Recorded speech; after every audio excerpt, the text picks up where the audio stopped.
Hello everyone, and finally welcome back to Star Trek Babylon, a second edition game of the Star Trek Adventures rules, all by Modiphius Entertainment. My name is ELH the Game Master, and joining me are four lovely individuals who will meet right away, because it's been 56 days since we've played, and I want to play with these people again. So let's get introductions out of the way and then we'll get started. So we'll start with the Eschatologist. Anything you want to shout out and who you playing? Hello, I am the Eschatologist. I am playing Captain Corin Runa. He is the captain of USS Babylon and Bajoran. All right, up next, that gray guy.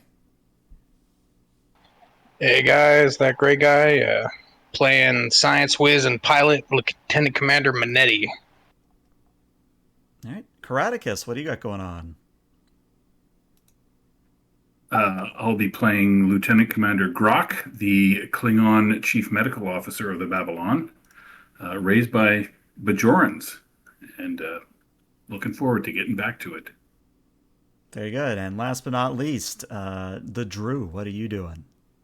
I'll be playing the resident, as I've coined, Ferengineer. Looking at Commander Rendek, the Ferengi engineer. He's here to make moves and make money.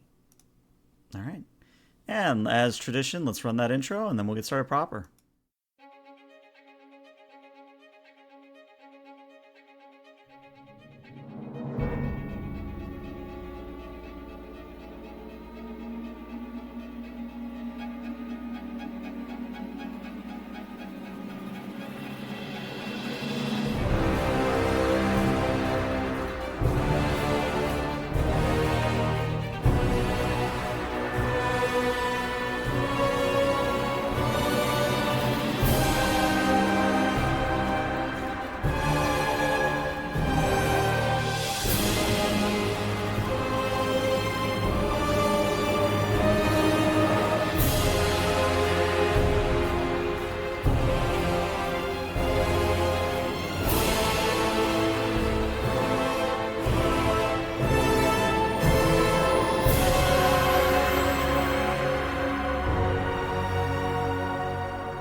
And welcome back. So, initially, what we were going to do is we were going to continue the adventure that we started last time, but then I had an ELH, big brain moment, and I thought, what would be more fun is if I hit the reset button, but in a way that made sense in character. So, I will set the scene today. The four of you are in the Babylon's conference room. You are going over your daily logs, you are going over your daily reports, and across the Babylon, everyone is very nervous because there haven't been any anomalies in over 2 weeks at this point. And that's getting on people's nerves because everybody expects an anomaly almost every other day. But that is a scene I will drop you in. I will provide plot as necessary.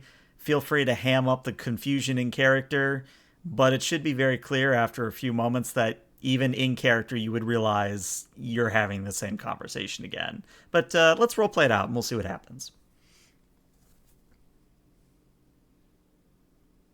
Look, I understand that people are a little tense waiting for the other shoe to drop, but I don't really consider it a problem that, we happen to have found a small patch of space where things are behaving for once.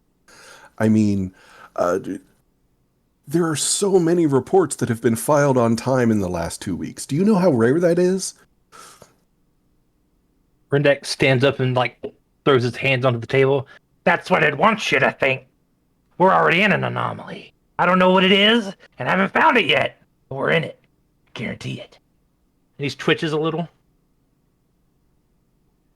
What sort of anomaly gets paperwork done on time? Captain, isn't that an anomaly enough in itself? Reports on time? I mean, it's certainly unusual, I suppose. What, in your department?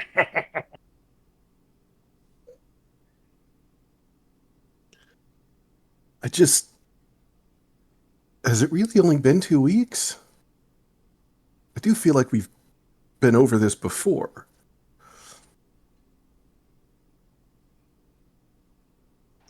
We do seem to be arriving at a bit of an uneventful point. Now, I'm hoping by saying that the metaphysical laws of the universe will make something happen. Will I get my my choice? Probably not. But wishful thinking. Because I find it funny, and because Evil Steve already redeemed an evil complication, something does break. And what happens is your conference room table literally shrinks. And by shrinks, I mean it goes from regular conference room table size to about an inch shorter. So just a little bit. Just a little bit. But like any drinks that were on it or any food just kind of shudder for a bit. And then you have a slightly smaller conference room table. Congratulations. Oh no, not again. This phenomenon will need to be studied further at a different point. But at the moment, Rendak, is there anything that you can do about returning the conference table to its normal size? Well, that's not how it works. It's not built to shrink. It And doesn't as just you get say big and that- small. As you literally say that, Rendak, the table shudders again and it returns to normal size.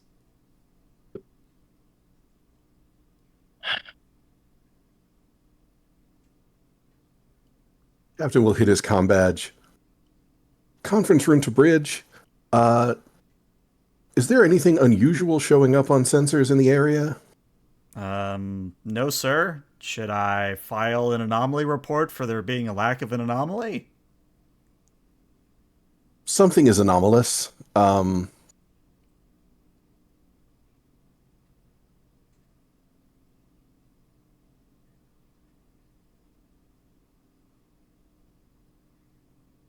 Excuse me.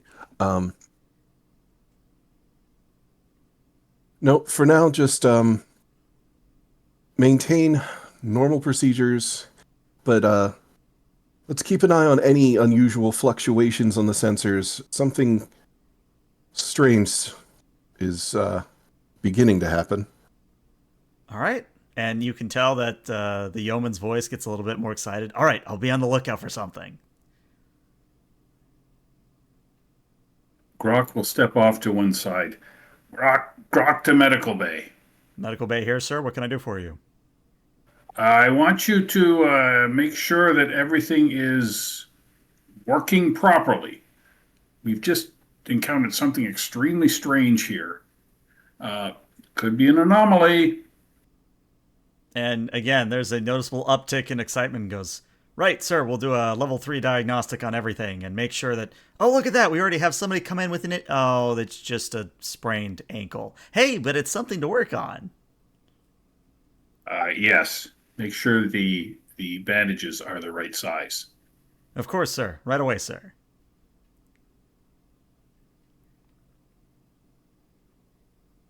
And it is at this moment, Rendak, you are Ferengi, which means you are not affected by psychic phenomena. Everybody else, you hear what appears to be a banshee shriek.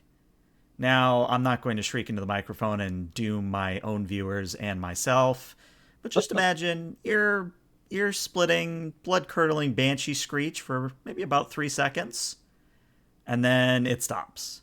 And then right as you're about to speak again, banshee screech. And then right as it just goes in a cycle over and over and over.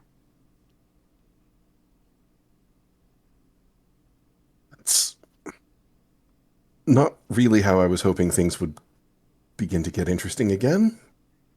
What are you talking about? You didn't hear that? Hear what? The beautiful hum of the warp drive as it thrums at peak efficiency? Well, I suppose that rules out actual auditory stimulus. Clearly, these lobes would not miss it.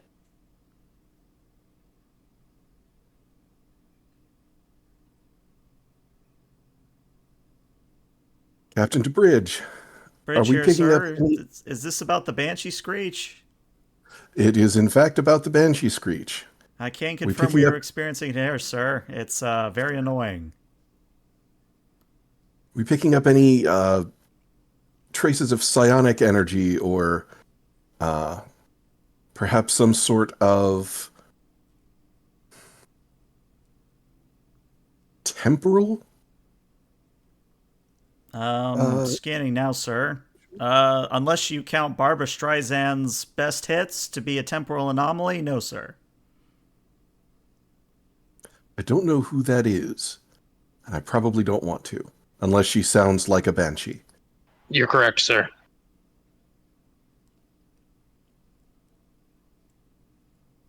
Human music is Captain, I'm often going to return to the medical bay and do some tests. I'll let you know how they go. keep me apprised. All right.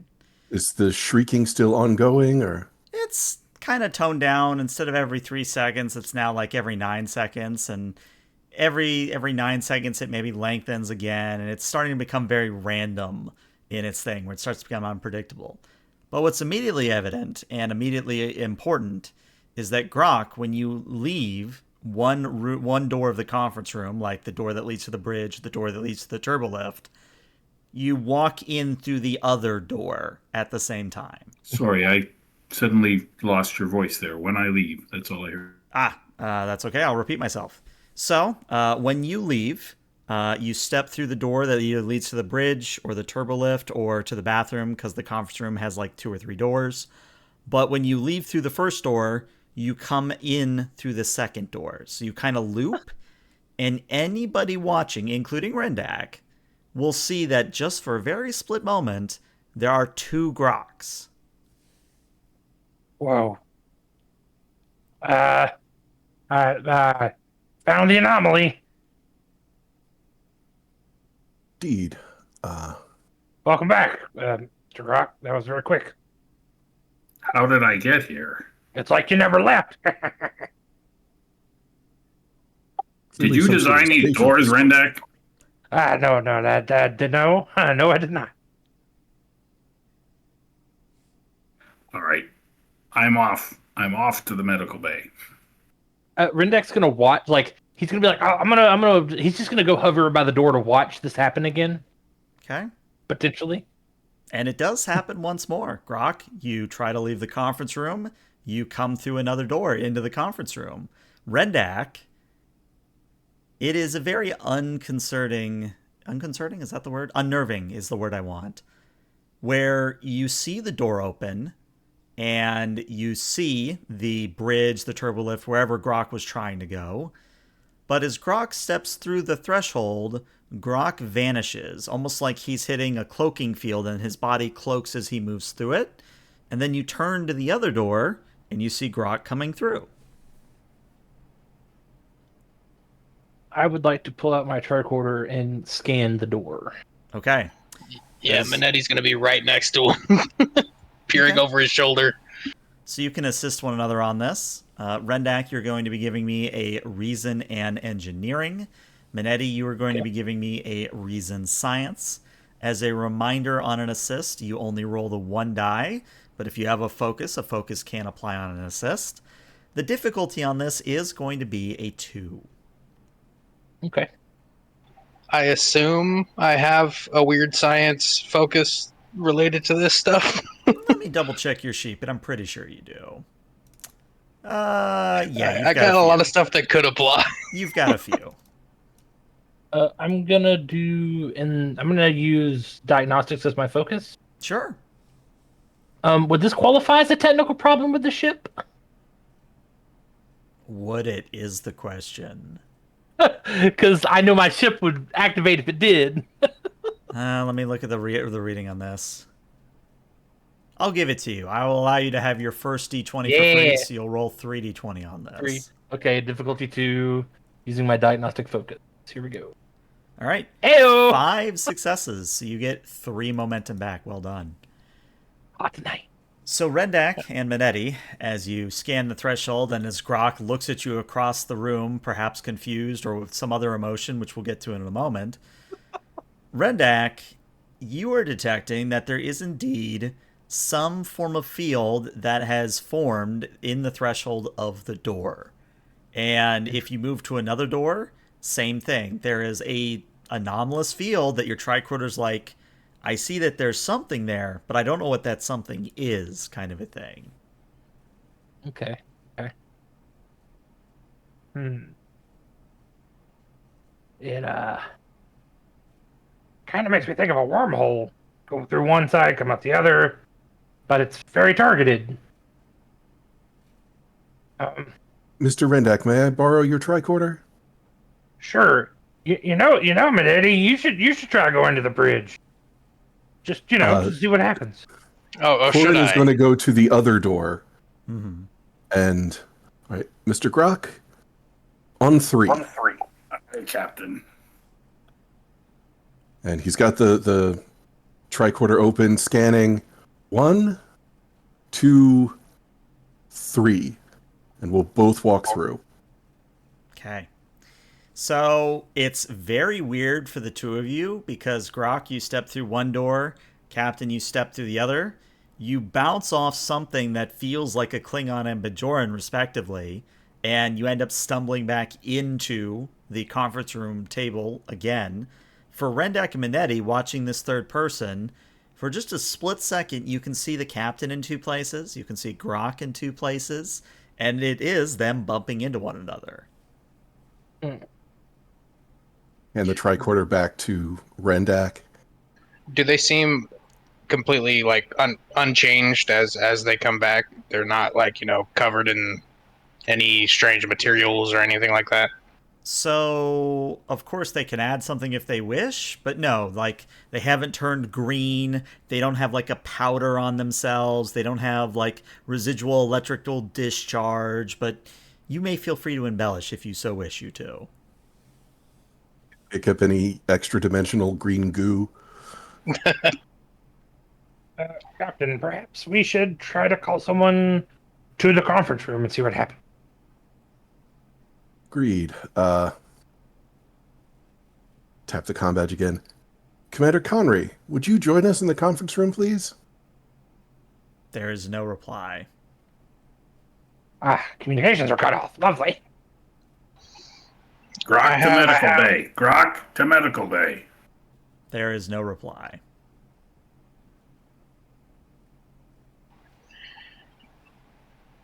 Can my tricorder penetrate beyond the conference room scan-wise?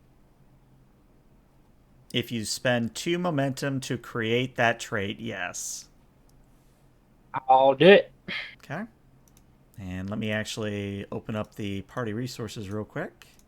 Now I'm just going to say beefed up tricorder on this one. I hit the nitrous button on my tricorder. I do have an additional test we can try if your tricorder doesn't get us any progress. I mean, we could do both. The more information, the better. Well, if we link up the telemetry between your tricorder and mine, I take a step through, see if we can glean anything from the difference in locational data. Mm-hmm. All right. Grok will also check. Oh, go ahead. Sorry. I was going to say Grok will just check his chronometer since he's gone through this a couple of times now, and see whether there's if it seems to be like it's at the right time, or if it's off by a minute or two, or you know what I mean. Like I can't expect there's a. I just check the chronometer at what time I expect it should be. Okay. You are 9 seconds out of date. So you are 9 seconds ahead, forward, backwards, whichever way you prefer, but it's 9 seconds is the key.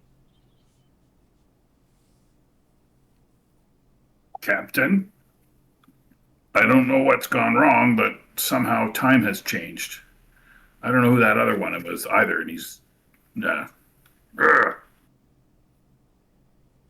How much are we talking about? 9 seconds. Perhaps that's why communications aren't working. We're 9 seconds out of phase with the rest of the ship.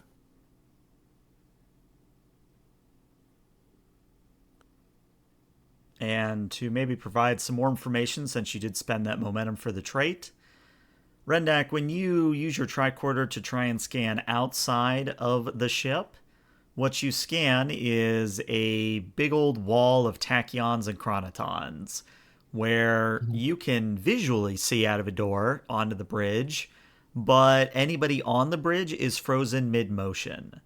And if you look out at one of the other doors into the conference room, like a yeoman or an ensign coming down the corridor, they're like frozen mid-step kind of a thing. Well, it's definitely a temporal anomaly. I relay all this information about the chronotons and whatnot to the rest of the team to let them know that we are in a timey-wimey, fucky-wucky situation. Hate temporal mechanics. So, first thing that Manetti's going to do is he's going to adjust his tricorder to adjust for the variance in time before he tries this step through, just to see if there's any difference or if it'll still give me the 9 seconds or whatever it is, or 4.5 seconds if we're counting twice for Grok. All right. Is it just you stepping through? Honestly, we should only risk one person unless someone else really wants to go through. It's up to y'all. I would agree. We should probably stick to one person at a time for now. Okay. So, Manetti, you steel yourself, you get ready to step through. You step through, and I spend 2 threat that you do come through the other door as expected. However, you come through it upside down, and you immediately fall to the floor for 2 stress damage. Ah! Are you all right, Commander? Why couldn't the Klingon came in upside down, not me? He gets back up to his feet. He's a little winded.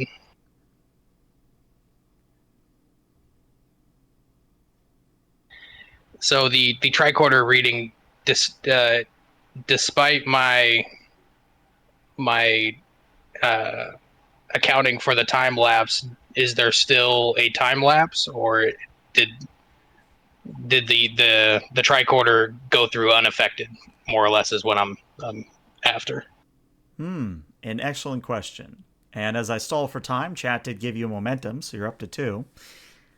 I'm going to say that as you step through, because you did adjust the tricorder ahead of time, the tricorder does record that there was a temporal disturbance when you step through, but since you accounted for it in advance, it does read the correct time. So it's kind of like, I don't know if any of you remember your old chemistry classes where if you ever weighing something, you put like the beaker on it first, and then you clear or level the scale so that you're not measuring the beaker or whatever, and then you pour in the chemicals, if that makes any sense. So you kind of preemptively set the time discrepancy so that at the end of the day, your tricorder reads what it's supposed to read, if you follow me. Perfect. He'll look to the captain. He'll say, so it seems that my accounting for the variance worked. What that means is theoretically, if we can figure out how to not immediately pop back out, we could potentially get accurate readings from whoever steps through. It's the stalling the coming out part that we need to figure out.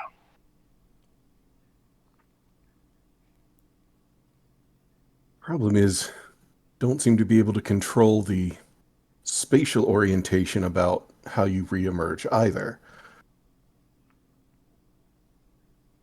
Could set up grav fields as a buffer so I don't bump my head again, but bumping my head for science is not that big of a deal, Captain. Don't worry.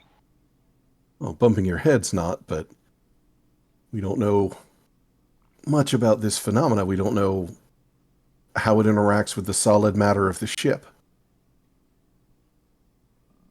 You can walk through the doorway, but you can't walk through a bulkhead as easily. That is true.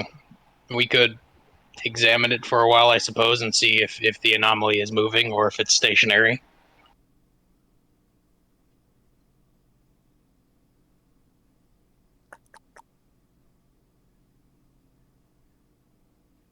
Does the ship appear to be moving Nope, the relative ship to is anything we can stationary. see? Ship is stationary. Or at least I should Can we? qualify, the stars outside are not showing signs that you are moving. Maybe we're thinking about this kind of wrong. What if we're not the ones in the anomaly? What if this is like a pocket of normal space inside of an anomaly? Not that that helps, but just a thought.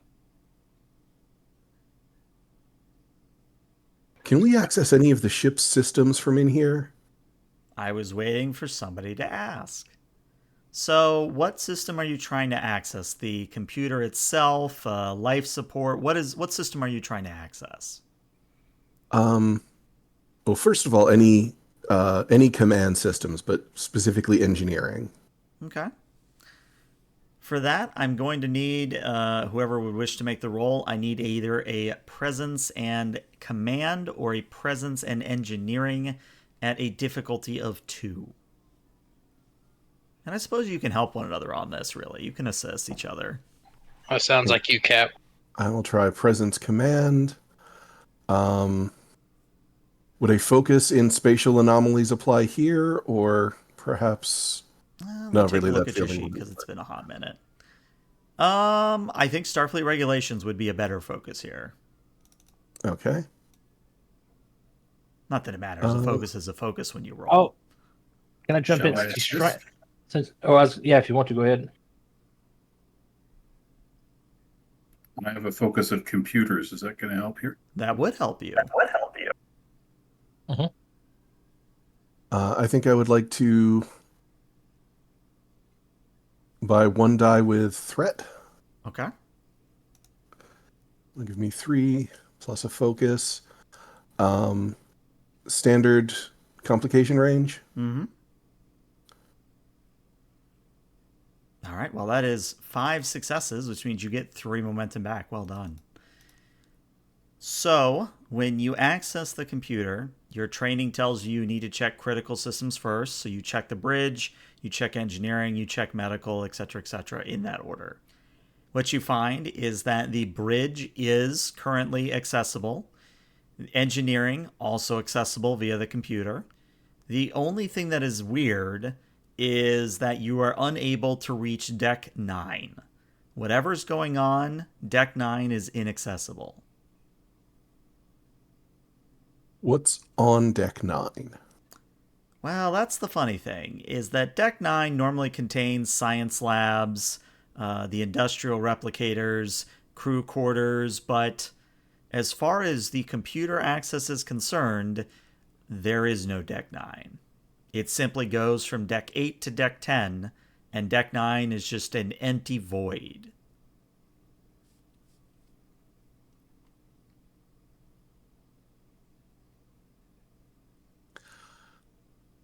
This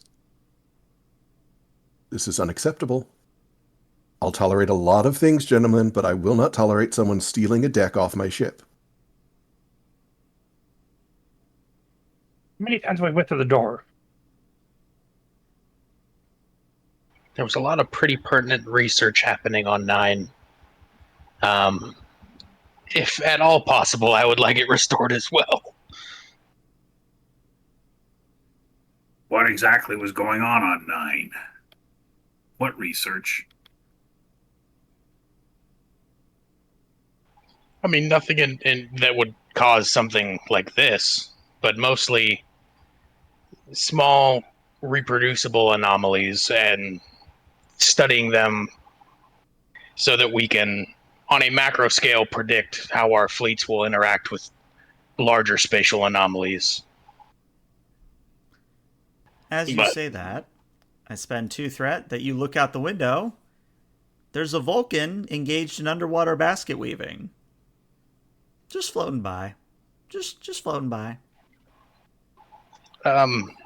Sir, there seems to be a Vulcan.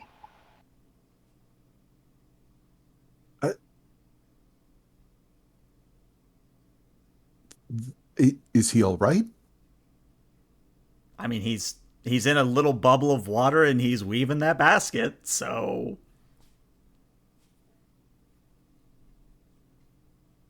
He does seem pretty content, sir.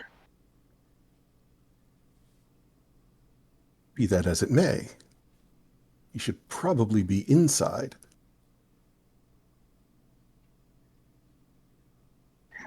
But I guess the real question here, Captain, is where is inside?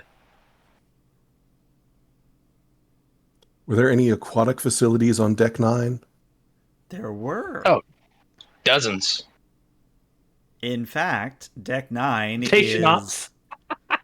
Deck 9 is actually where your indoor pool is located. Yes, the Babylon has an indoor pool. Well, now we appear to have an outdoor pool. But it's weird, like you're all looking at the random Vulcan just floating by, and you look at him, and then he looks up from his basket weaving, notices you all, and then you blink, and he's gone.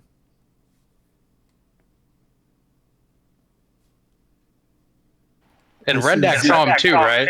Everybody saw them, correct. If we recognize, okay, you said it was a Vulcan, but is it a crew member? Someone we recognize? It would be somebody Minetti recognizes, like this is probably Lieutenant Junior Grade Sovek or something.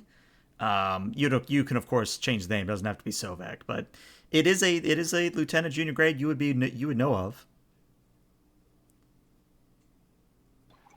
He is a crew member, Captain. Why he's... I hesitate to say out there because Was. out there isn't really out there by our current understanding.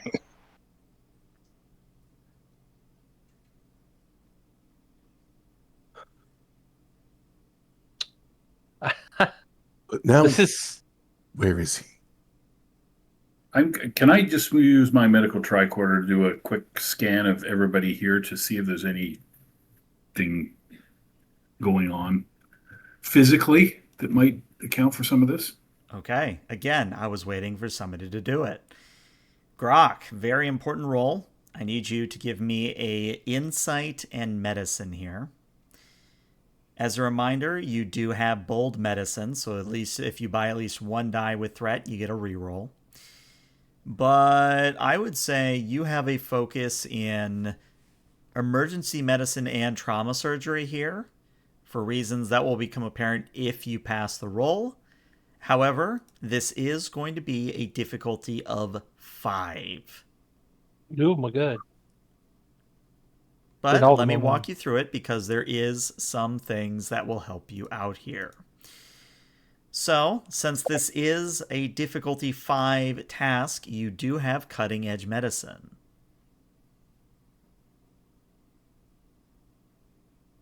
Yeah, I was going to use that as soon as you told me difficulty 5. Mm-hmm.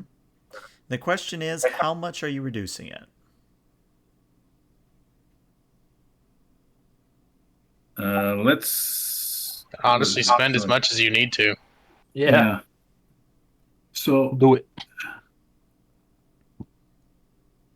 let's spend all 3. Okay. Now, a difficulty of 2, but a complication range of 17 to 20.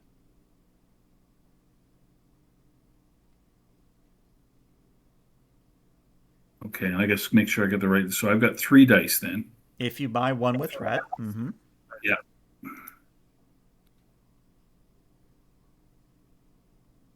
Using my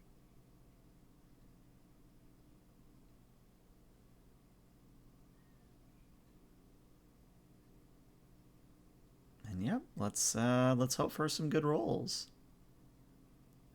I'll use determination. Can I use that adaptation as survival? Sure. Okay. Let me go through that again. So that's 3 dice, complication 17, using a focus, and using a determination. Correct. Okay, 4 successes. So that does get you 2 momentum back, and you just barely avoided a complication with that 16. But Grok, you scan the captain. Captain, unless you want to spice something up, Captain, you read fine, maybe a little fatigued, but unless the captain wants to add something, Captain reads fine. We go to Minetti, same thing. Minetti's a little stressed, maybe a little bit riding the high of an anomaly, as it were. But Over-caffeinated, underslept. there you go, yeah. But otherwise, looks fine. You scan yourself. You are in complete physical form for a Klingon. Well done. You're doing pretty good, all things considered. Then you come to Lieutenant Commander Rendak. Oh no. Lieutenant Commander Rendak, he is awake. You can verify that he is awake simply because he is responsive and otherwise not showing signs of being asleep. But his, I think it's the hippocampus, the hypercampus, there's a part in the brain that deals with REM sleep. That area of the brain is currently active, and it really shouldn't be.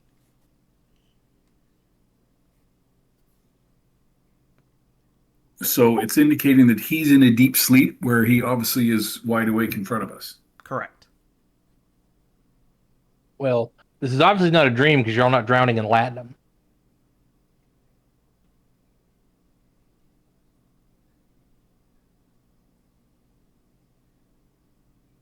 Is there anything else evident on him that's out of the norm that should be? Well, it's funny you ask that. If you give me a momentum, I will answer that question and it will help you. Take that momentum. Okay. So you scan the temporal part of the brain. You know, it's the literal timekeeping part of the brain. It's not just a fancy technobabble term.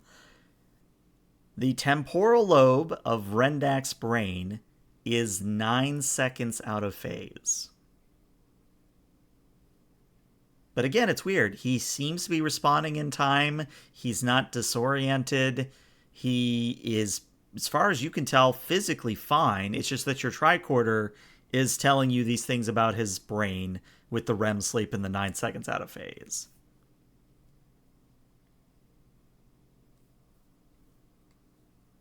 Well, I'll discuss all that with the captain and the rest there and see if anybody else has any thoughts. Curiously, how does Rendak respond when I speak with him? Rendak. I don't know. How do you feel about all this? Well, it's a bit concerning. But now I'm curious about something. Rendak's the only one of us who hasn't attempted to go through the doors. Is this a nightmare? I know how to check if it's a nightmare. Hold on. Rendak's gonna crawl under the conference table and pop a small panel off to check and see if there's 2 latinum where he left it. There's not 2 latinum where you left it. He immediately screams. You're in my nightmare. It's my nightmare. He's gonna get up and he's gonna run over to the replicator and immediately begin disassembling the panel and pull it away from the wall to look for another latinum. The latinum is not there.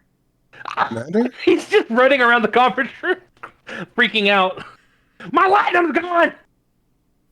You took it, didn't you, Klingon? Grabs Grok by the shirt, all 5 foot of him. Where's my latinum? I thought you scanned me. I know you got it. Attempts to shake him. Hand it over.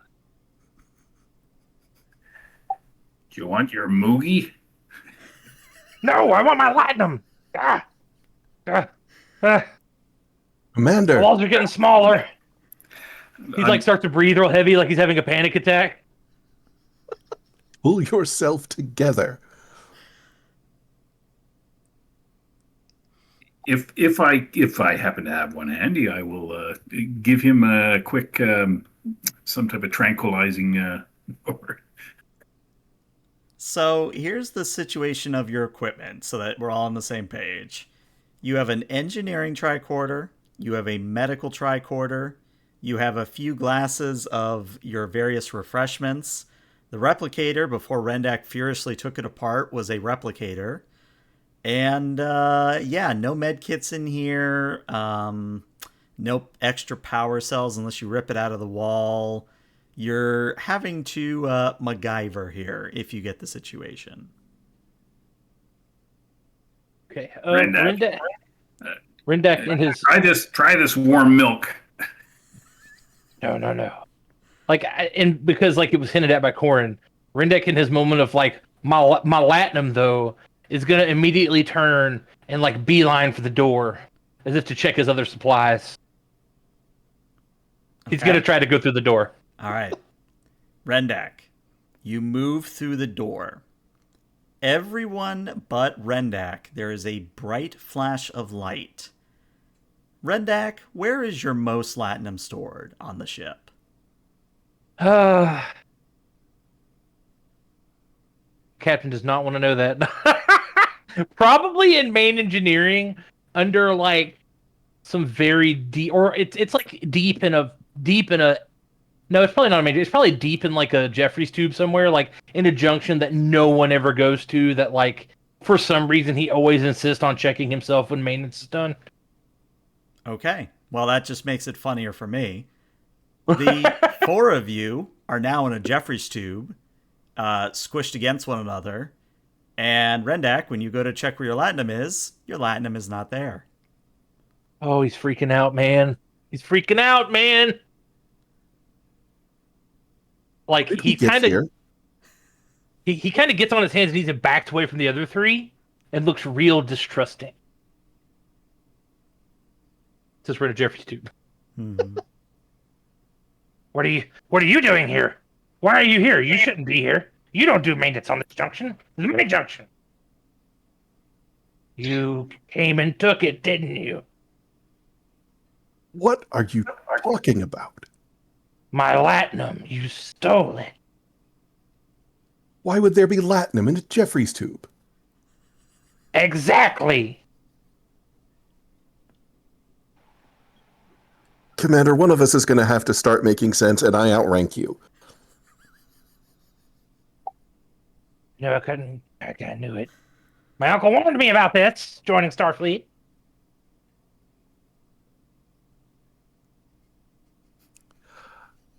Since we're now in a different place, I'm going to try my comm badge again.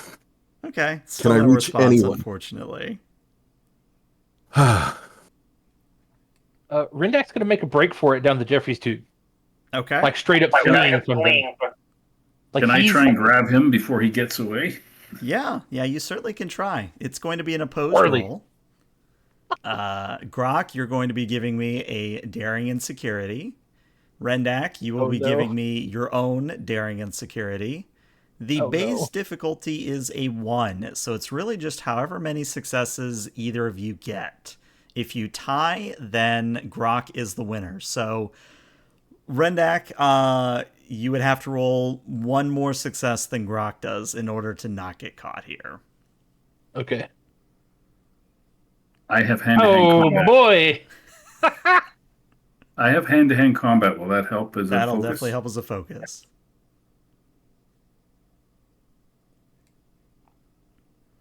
Okay. So, because like I said, Grok is the active character, Grok wins the tie here.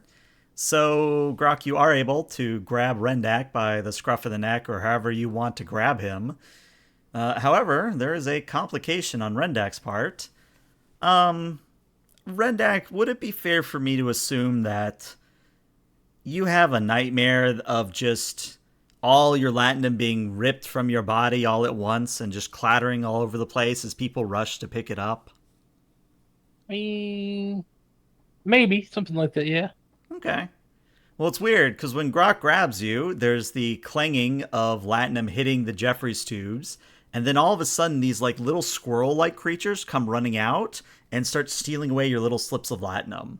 But for everybody who's watching this, I'm not just doing this for giggles, anybody who's watching this go on, they are recognizable as the Ferengi homeworld equivalent of squirrel. So it's not like a Terran squirrel, it's like a Ferengi squirrel, if you see what I'm saying.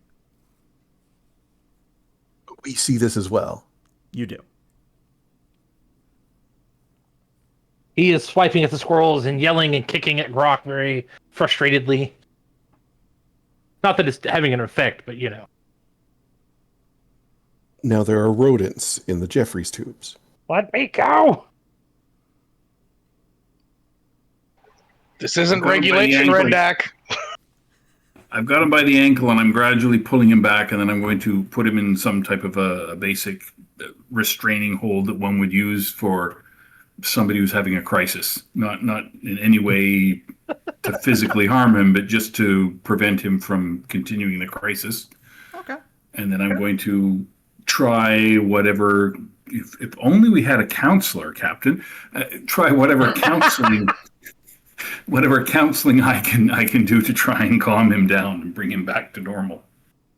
Okay. I'm going to do something a little bit odd here. Rendak, how receptive are you to therapy right now? Oh, I don't know. On a scale of like, 1 to 5, what if a what Ferengi difficulty? just watched all his Latinum be ripped away from him, like, I don't know, it's the equivalent of someone, like, he's like Batman as a child right now. Everything has been taken from him. He's about to become vengeance. So I'm hearing a 5. I'm hearing Yeah, a difficulty 5. yeah. He's having a rough, like, it's rough, like, it's bad. Okay. All right. I presume that this is you trying to do positive reinforcement. Exactly. Okay, let me read this talent again. Okay, here's how we'll handle it. So it will be a presence medicine at difficulty of 3, but since Rendak has communicated that this would be normally a difficulty of 5, I'm just going to immediately bump the convocation range up to a 16 to 20 to compensate. So it is still presence medicine difficulty of 3, complication range 16 to 20.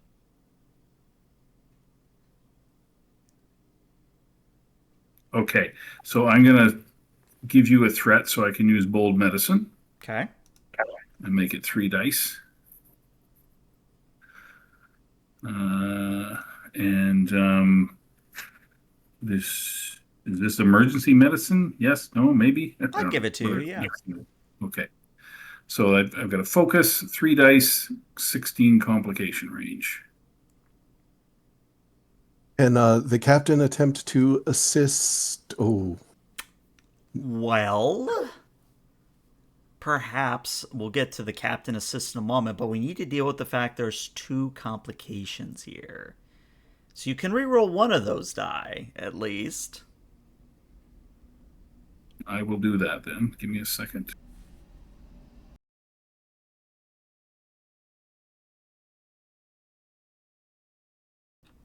Okay, well, that is significant. That is now the 3 successes you need with 1 complication. Captain, how would you be assisting in this juncture? Would you be holding Rendak's other limbs? Would you be reciting Ferengi poetry? Would you be quoting the rules of acquisition? Like, what is it the captain's doing for the assist? The captain is going to attempt a little good cop, bad cop, playing the role of bad cop in this instant. And he's going to try to get Rendak's attention, really, I need you to be cooperative with the doctor, and I need you to really focus here, because otherwise I'm going to have him render you unconscious. Do you understand? All right, sure. Give me an assist with presence command. You still have the complication range 16 to 20 on your part. Okay. Okay. So you have an option here because you got 4 successes with 1 complication. If you give me the momentum you just got and one of the momentum you have stored, I'll let you buy off that complication. Sorry to interrupt. Would the captain not have a focus in there with a 2 on presence command? I would imagine he has a focus that would be active. You know, you are right. This is technically a form of persuasion or diplomacy. So, small change to what I just said. Instead of banking momentum on this roll, you can just simply choose to ignore the complication if you so wish. I forgot about focuses applying to assists. Yeah, Yeah, I think buying off that extra complication is probably a good thing at this juncture. Okay. Literal juncture. Literal juncture. Mm-hmm. So, Rendak, you can of course roleplay how you wish, but the captain and the good doctor are getting through to you. And as an added benefit, you do basically have an quote unquote extra point of determination that'll let you reroll your dice pool anytime before the end of this mission. So just keep that in mind. Okay. Rendak he'll start to show kind of signs of calming. Like there's still like despair on his face. And he just kind of he's calming, but he's still lost in what's going on a little bit because his world's kind of getting jacked up. I only keep the Latinum in case Starfleet doesn't work out because Ferengis aren't real popular in Starfleet, and I gotta have a fallback plan. That fallback plan is gone, so I just got a little caught up in the moment. We'll address that later. What were those squirrel things? Can you eat them? I wouldn't. Not when there are delicious grubs to be had. God, But that is Are you storing tube grubs in the Jeffries tubes as well? no. The squirrels are definitely out there. It's weird. Maybe. You're the only one who was able to leave the conference room. And Well, when you did, you brought the rest of us with you. Well, I'd really like to go to engineering, so let's try getting out of this Jeffries too. So Redak's gonna if he's let go, he's gonna crawl to exit the Jeffries tube. He's gonna go in the direction he would go if he was actually trying to go back to engineering, because he's the chief engineer, he knows the ship. So he's gonna attempt to go through the exit of the Jeffries tube. All right, well, important question. Grok, do you let him go? If I estimate that he's calm now and he seems to be back in control of himself, yes, I will. Okay. Rendak.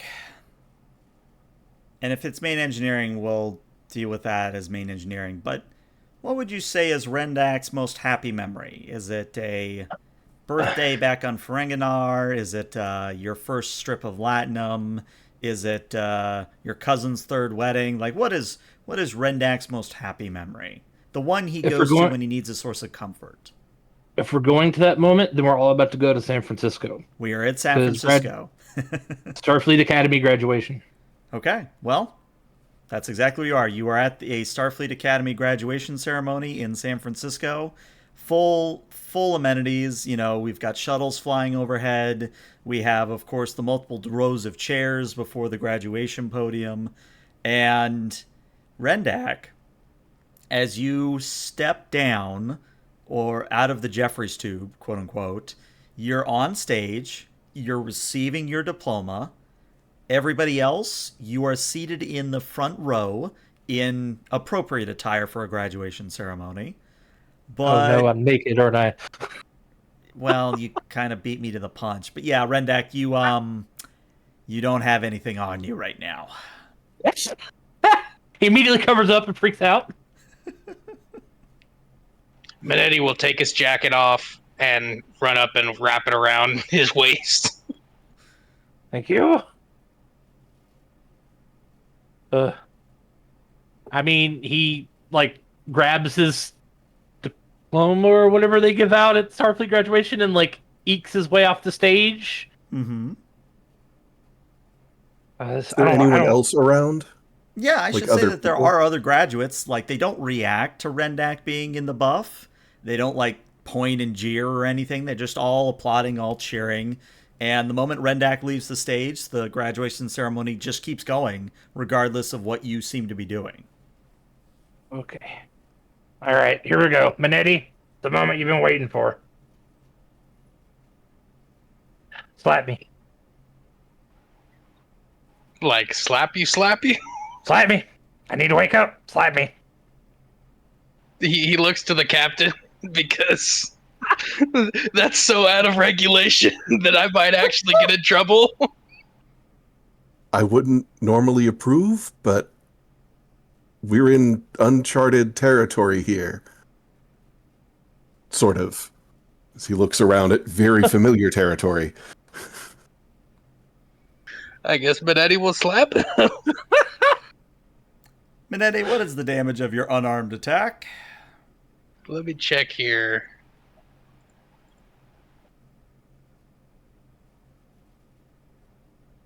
Pretty sure. 2. Probably, yeah, I was going to say, I think it's a 2. All right. Just normal 2. Roll me a daring security, difficulty of 1. Don't roll a complication on this one. You have 1 job, not a 20. Am I allowed to use my focus of composure? Yes, you are. I want to make sure this is a really precise slap. I mean, it's 1 in 20 odds, it's a 5% chance. Okay, so I'm sorry, it was what complication and how many dice? Daring security, difficulty of 1, standard 2d20 pool, no increased complication range. Okay. Alrighty. Okay, so you actually get a momentum on this. So, Minetti, you slap the heck out of Rendak. Rendak, I need you to take me 2 stress damage. Okay. And now, Rendak, what is the most painful memory that Rendak can think of? Well, that just happened about 10 minutes ago. No. His most painful memory? Mm-hmm. I won't make everybody big sad. That's hard to say. I haven't thought that far back for him. My initial thought was actually like because Ferengis aren't as prevalent in Starfleet, that like I was gonna say like it goes back to a few years at the beginning of his time at Starfleet Academy, and he's eating lunch by himself, and he just has this moment where like he realizes like because he's Ferengi, people are still kind of leery of him, and it makes it really difficult to build friendships, and so like it's just kind of this sad moment where he's sitting at a lunch table all by himself. You know what? That's perfect. I like it. So you're now at the lunchroom of Starfleet Academy. Rendak, you are sitting alone, just kind of minding your own business, kind of being the big sad. Thankfully, you have your uniform this time, so you've at least got that going for you. Yeah, I got hose. But the rest of you, Minetti, Grok, Captain, you are at a different table, somewhat nearby, but it is very obvious that Rendak is being avoided, is how I'll put it. I mean, even though Minetti realizes that something is off here, immediately in his brain he's like, all right, I don't play that shit. And so he gets up, grabs his food from the replicator, and then immediately sits down across from Rendak. The captain will join him when he realizes what he's doing. And Minetti is very not playing that right now.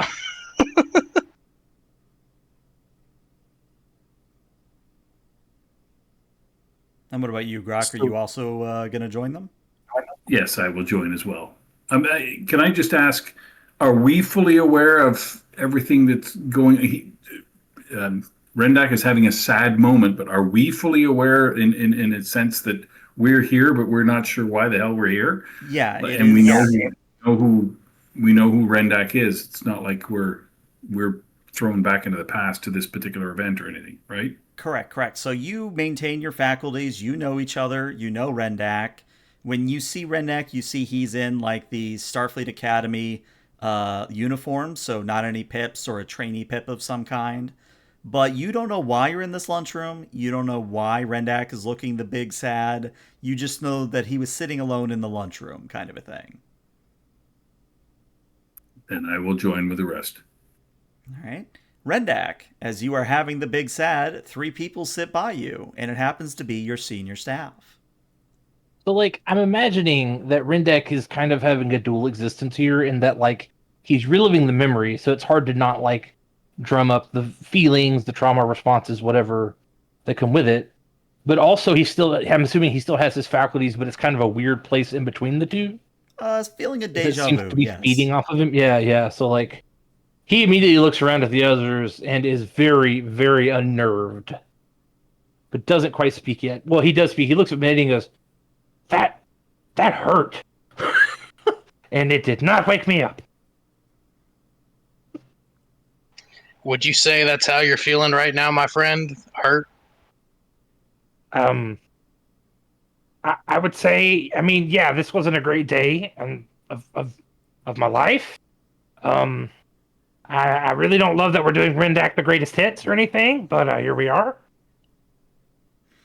As unnerving as it may be for you, it's helping us solve the mystery. Oh, Captain, lovely. I think where we're going, where we're being transported to, has everything to do with Rendak's mental state. Maybe it'll quit when I'm 9 years old. Seems to be the favorite number of this damn anomaly. You said Why? the magic word. So, Rendak, So- what were you doing when you were 9 years old? Standing up to a bully for another Ferengi kid. Like, acting un-Ferengi-like he was stopping someone from scamming someone else. Mm-hmm. Which in turn got him in trouble with his parents. Okay. How dare you not scam that child out of his latinum? Weak. All right. You know, the well, moment that set him on course for Starfleet. All right. So for everybody else, you see a slightly smaller Rendak being berated by his parents for not scamming a kid out of his latinum.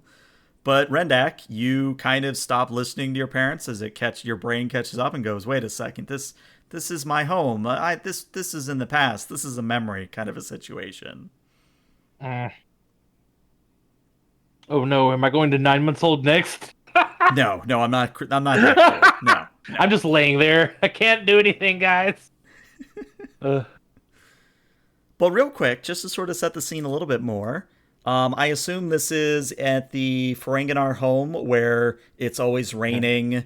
There's the standard Ferengi architecture of lots of archways, things of that nature. Yeah. Okay. So eventually, Rendak's parents stop berating him and they go do whatever they do. But Rendak, as you turn to your fellows, to the captain, Grok, Minetti, you realize, and they can realize this in their own time, they are standing at the open door of Deck 9.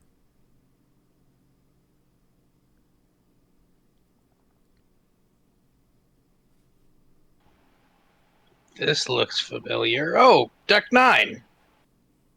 Found it, Captain. Good work. Hold on. Is the door to Deck 9 randomly just there in the middle of the Ferengi Yep, it matches neighborhood? none of the decor. It is literally just an open area of space, and you see Deck 9. Like an arch on a holodeck almost. Correct. Am I still child size? Well, now that you've come to your senses, no, you're back to normal. Oh, okay. That's nice. Well, perhaps we should head through the door. I believe wherever you go, we'll follow. Rennek is genuinely concerned that he's going to go back to being 9 months old now because it seems to be the trend. Think good thoughts. Think Deck 9. He'll go through the door. Okay. You end up on Deck 9. You step through the threshold, and you're just in the corridor where you should be. I know this bulkhead. We're in the right place. Okay. Well, this is definitely progress. How are you feeling, Commander? Me? Yes, you. I mean, I just had to share a lot of intimate memories with you guys, so, could be better, could be worse. Sort of as he's saying this, I'm just looking around like, is the environment responding to his emotional? No, it doesn't appear to be like the bulkheads aren't fluctuating. There's not random latinum pouring out of the walls, nothing like that. It just looks like the normal Deck 9 that you've come to know and love and lose, depending on your situation. Can I do, again, a quick medical scan of him to see if his temporal lobes are coming back to normal, Yeah. and if there's anything else out of the norm. Yeah. Go ahead and give me a reason medicine. Difficulty of 2.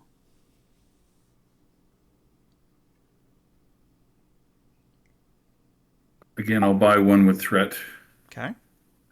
and I don't know. This is really emergency medicine, so I don't. I'll give it to you. Why not? You're being too nice. That makes me nervous. Listen, I can be magnanimous every once in a while. All right. Unless you want a crit fish, that is 4 successes, meaning you're at capped momentum. So well done there. So, Grok, as you take a second scan of Rendak, you notice 2 very important things. Rendak is no longer exhibiting signs of being in REM sleep, and his temporal dislocation has ceased. So Rendak is as normal as the rest of you now. I mean, as normal as it can be, being Rendak. Well, I wasn't going to go that far, but.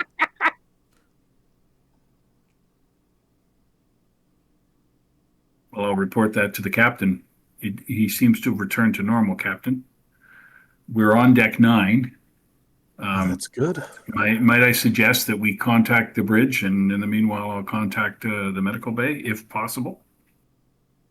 Actually, I'd like to check the pool while we're here. I want to check in on Lieutenant Sovak, make sure he's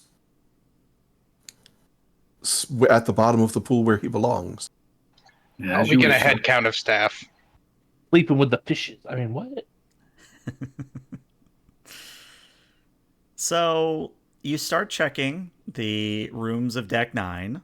You poke your head into a science lab. There's workers in there. They're just doing, standard worker things as they're experimenting and doing science. They say hello. They'll answer any questions you have. But they don't seem to be concerned that something's happening. If you check the pool, there's a few swimmers in there, including Lieutenant Sovek. Sovek is kind of at the bottom of the pool, continuing to underwater basket weave. It's just a matter of who do you stop and have a protracted conversation with, because every lab you check in is working fine. There's no anomalies. There's no broken containment warnings. The facilities, the gym, everybody's either working out or just doing standard sort of gym activities. It looks very normal. I'd like to kind of just stop some random ensign and just inquire. Could you remind me of the date? Well, of course, sir. It's stardate as the correct stardate is uttered. Of course. Thank you. I need to update a report. Of course, sir. Is everything okay? You look a little bit out of sorts, as do the rest of you. It's been an unusual afternoon. Oh, and he sort of brightens up. Are we having an anomaly? Potentially. Ooh. We'll let you know if things get serious. Okay. I'll report to my duty station right away. And he snaps a salute and he runs off in his gym clothes to go get into his actual uniform. Then I will hit my comm badge. Captain to bridge. There is no reply from the bridge, though. And same thing with Grok. No reply from medical either. In fact, to sort of beat you all to the punch, anytime you contact anybody outside of Deck 9, you don't get them. But anybody on Deck 9, you do.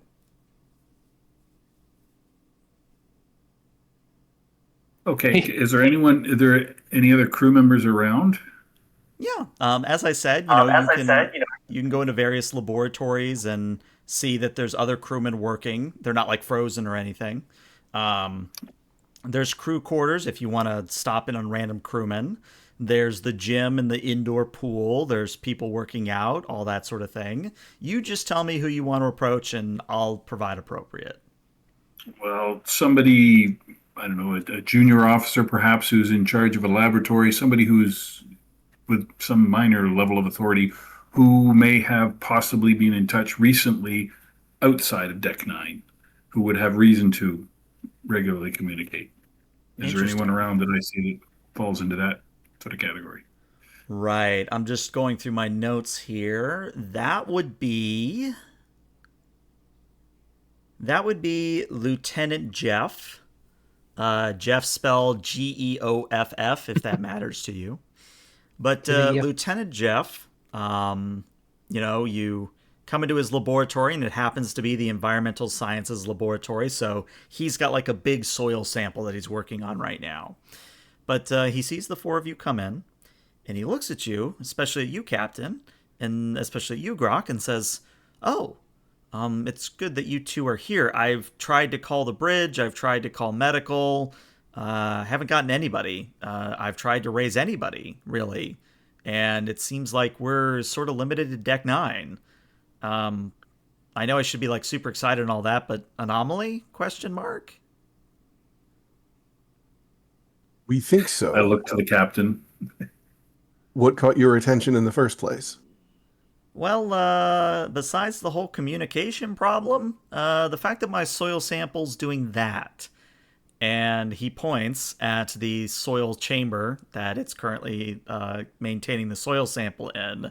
And you do see like there's strata where there's like certain layers that are more distinct than others in the soil sample.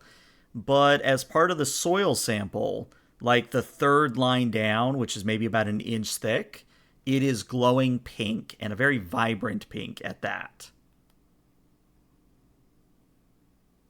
I take it it's not supposed to look that way? No, it started doing that about 30 minutes ago, and when I tried to call the bridge to report it, well, you just walked in 5 minutes after that conversation, so I say you have impeccable timing, sirs.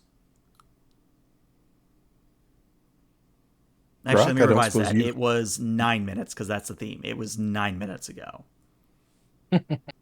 Sorry, I said Grok. I actually meant Rendak. Mr. Rendak, I don't suppose you have any connection to this scientifically interesting dirt? No, but did you guys bring this in from one of the bigger anomalies we encountered recently? I mean, yeah, we're trying to replicate the anomalies. That's what we do on Deck 9. Which one? And Is he this? rattles off a certain adjunct and a certain transporter room, etc., etc. But of note, the number 9 does come up. Now, you don't have 9 transporter rooms on the Babylon, or maybe you would. It's technically a sovereign like. It is pretty large. Yeah. Okay. Yeah. No, I'm going to revise what I just said. It did come from transporter room 9. It did come from soil sample container number 9-5 something. It did come from the 9th sort of digging implement. Like the number 9 just keeps repeating. Computer. Sorry.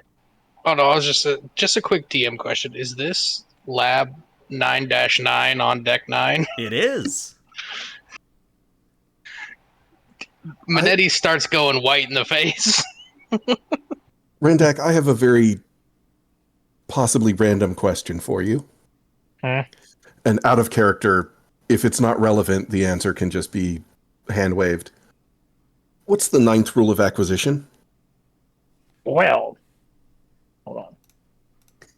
As everybody scrambles to Google the 9th rule of acquisition. Yeah.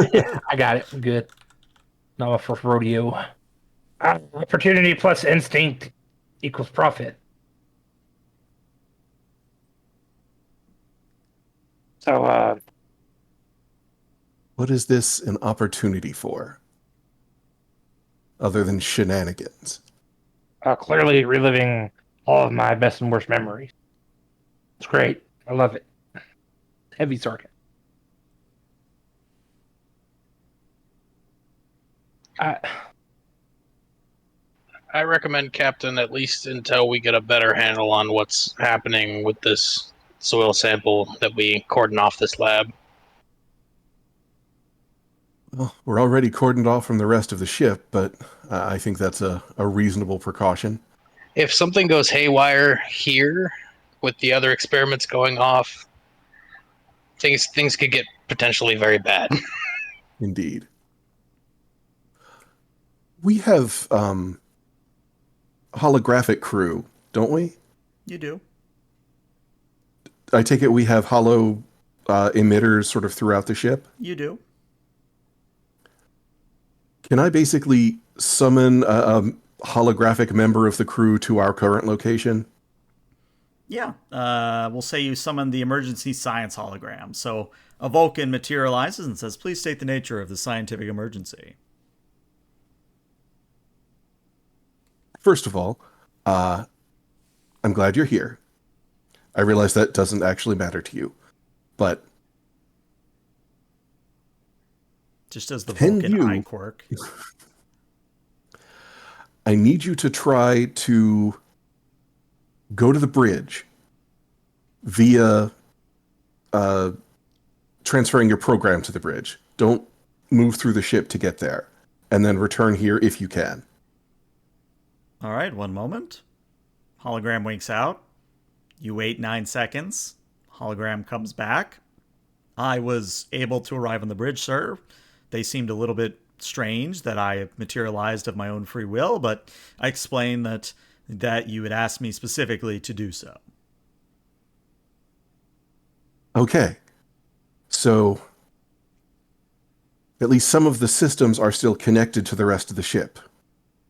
That's good. That gives us a place to start. Fascinating. That soil sample should not be glowing like that. That was Maybe the we next should- question. Maybe we should go to Warp 9 and see what happens. But we are at Warp 9. We weren't moving when we left the conference room. Conference room, sir? And he does the Vulcan eye quirk again. The four of us were located in the conference room before a complicated series of events that won't make much sense, but before we wound up here on Deck 9, which we weren't able to contact. Fascinating. This sounds like an anomaly, and I will look forward to reading the report.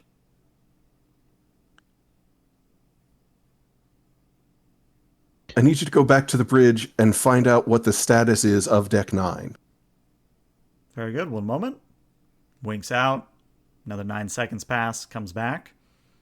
They don't seem to have any issue with Deck 9. It's where it should be. It is reporting normal.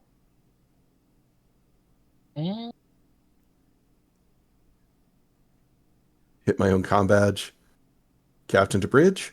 Still nothing.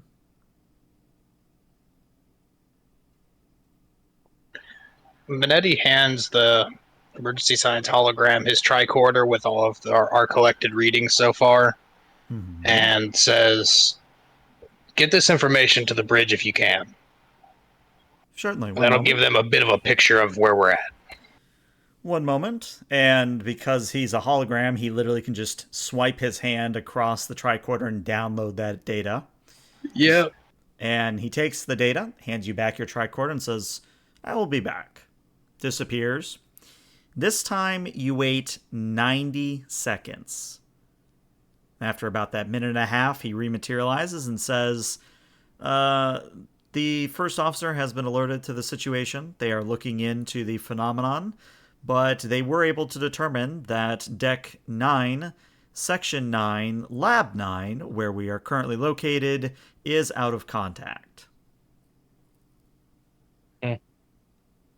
Well, we are certainly cordoned off.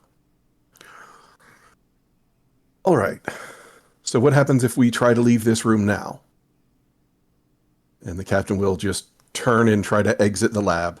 The door does not open.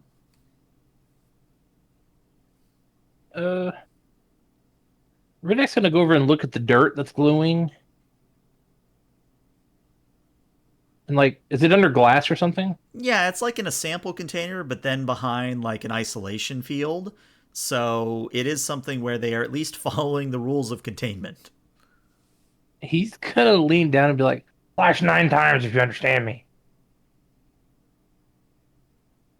The GM is debating. Sentient dirt. Yes, in fact, that is what happens. The strata that is glowing does blink 9 times. Huh. Uh, Captain, he says awkwardly, I think the dirt's sentient? Another 9 blinks. Could you blink 8 times? It blinks 9 times in rapid succession. Hmm. And then it blinks 9 times in slow succession. And then it blinks Mr. 9 times Minetti. in fast succession. Mr. Minetti, the 9th letter of the Terran alphabet. It's not Q, is it?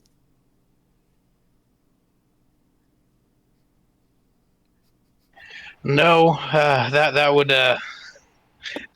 would make me even more worried for our situation. The ninth letter of the Terran alphabet, at least the English Terran alphabet, is I. Okay, that's a small relief, but a relief. So, if whatever presence this is has knowledge of our means of communication, perhaps it's trying to refer to itself or draw attention to itself. And at this, the Lieutenant Jeff pulls out a tricorder and says, well, I mean, sir, I could try to maybe. I can't believe I'm saying this about a soil sample. I could hook it up to the universal translator and see if that does anything.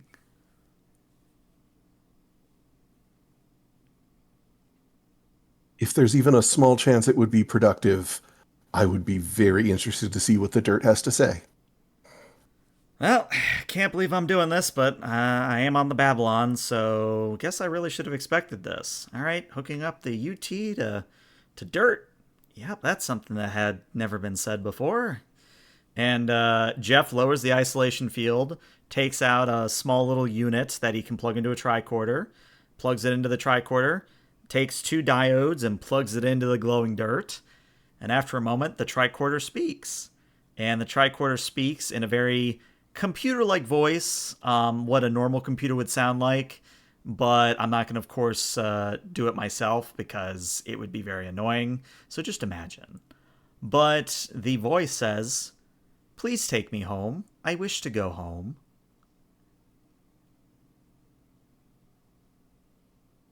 Them guys. And so he lives on the 9th planet of the 9th system of something. And Rendak, now that you've said it, you vaguely recur that the what is it in my notes? That the Varen system that you recently visited did have 9 planets with 9 moons, and that the soil sample happens to be from one of those moons. He will inform the captain of this. I see. We're just going to lean down the dirt and be like, perhaps, friendly dirt, you could put us on the bridge and we could take you home. I'm sorry, I was just trying to reach out to anyone who could understand me. This has been a terrible miscommunication and misunderstanding. We will attempt to rectify this as soon as we're able. Okay. I'm a little scared, but I'm sorry if I caused you any inconvenience.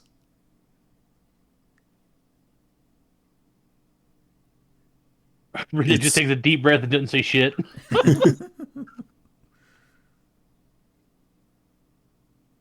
It certainly impressed upon me the need to